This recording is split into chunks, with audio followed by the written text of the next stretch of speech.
বর্তমান সরকারকে সাধুবাদ জানাই যে তারা এই উদ্যোগটা নিচ্ছে। স্মার্ট কার্ড মানে তো সব কিছুই এখন আধুনিক, তো এটা গভর্নমেন্ট উদ্যোগ নিচ্ছে, এই জন্য আমরা গভর্নমেন্টকে আমরা ধন্যবাদ জানাই। ভুল ত্রুটি থাকতে পারে, বাতিল দেখা গেছে অনেক ভুয়া হতে পারে, ওগুলো বাতিল করার জন্য সরকারকেও ধন্যবাদ। স্বচ্ছতা থাকা প্রত্যেকটা কাজের ভিতরেই সৌন্দর্য থাকে, তবে আমাদের এই কাজটায় অনেক উপকার হইতো, সাশ্রয়ী মূল্যে পাইতাম, দ্রব্যমূল্যের যে পরিমাণ দাম এটায় অনেক উপকার হইতো। স্মার্ট কার্ডের মাধ্যমে দিলে প্রত্যেকেই সমানভাবে পাইতো। এখন হয়তো এদিক ওদিক হয়তো থাকতে পারে, দুই একজনে বেশি কার্ড নিতে পারে। এটা 10 নম্বর ওয়ার্ড।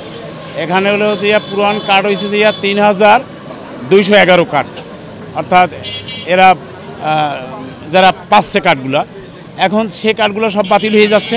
612-13 জনে সামনের মাস থেকে পাবে, বাকি লোক বাতিল হয়ে যাবে। স্থায়ী ঠিকানা সঠিক নাই এবং ভাড়াটিয়া আছে, বাড়িঘর খুঁজে পাওয়া যাচ্ছে না।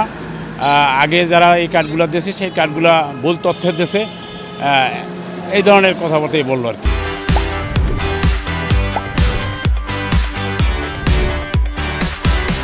আজকে ডিসেম্বর মাসে বরিশাল সিটি কর্পোরেশনের 90,000 উপকারভোগীর মধ্যে সরকার নির্ধারিত যারা উপকারভোগী রয়েছেন তাদের সবাইকেই সয়াবিন তেল, মসুর ডাল এবং চাল স্বল্প মূল্যে দেওয়া হচ্ছে, যা বাজার থেকে অনেক কম দামের।